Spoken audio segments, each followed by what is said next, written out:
It's 3 AM. Your dog already has its own bed, but somehow it still walks circles around your mattress like it's scanning for the perfect spawn point, then drops right against your leg and instantly takes up 50% of the bed. A few minutes later, your cat shows up too, steals another 30%, and now you're the one hanging off the edge like a side character in your own house. Most people think this is just about warmth, or maybe your pets are clingy. But evolution says something way deeper is happening. What your pets are doing is actually one of the most complex biological expressions of trust and attachment between two species on this planet, and most humans have no idea. First, let's kill the warmth theory. Sounds reasonable, right?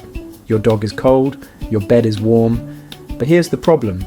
Your dog could literally sleep next to a heater, or curl up in that pile of dirty clothes you left on the floor like every normal goblin dog does. That would be warmer. So why do they keep choosing you? Because in nature, sleep is the most vulnerable state an animal can enter. Every instinct in your dog's brain is screaming, if you lose consciousness, find the safest place possible.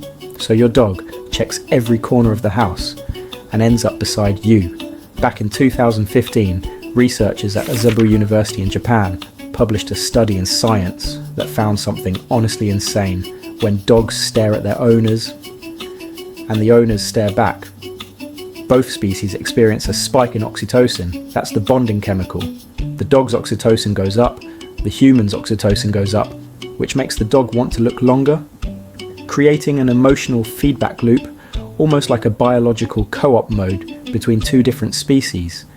And here's the crazy part, scientists ran the same test on wolves raised by humans. Didn't work. Same eyes, same species family, completely different emotional wiring. So what about cats?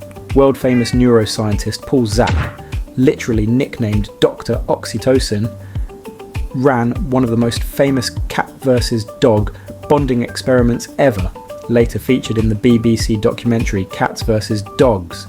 He tested saliva samples from cats and dogs before and after interacting with their owners. Dogs showed a 57% oxytocin spike, cats around 12%, but that does not mean cats love you less. Dogs evolved from wolves, highly social pack animals, built for teamwork, eye contact, and emotional syncing. Cats evolved from African wildcats, solo ambush predators, tiny silent assassins living alone in the shadows. So cats naturally express attachment differently. And one more thing actually matters a lot. If your cat or dog has slept beside you for months, or even years, and suddenly stops doing it, pay attention. When a long-term behaviour suddenly disappears, there's always a reason: stress, environment, pain, illness. They can't speak. So behaviour becomes the only language they have left. If this video helped you understand your pet a little better, hit subscribe and drop a comment below. I want to know, where's your little troublemaker sleeping right now? And if you've ever wondered what your dog actually does after you leave the house, you're going to want to see the next video.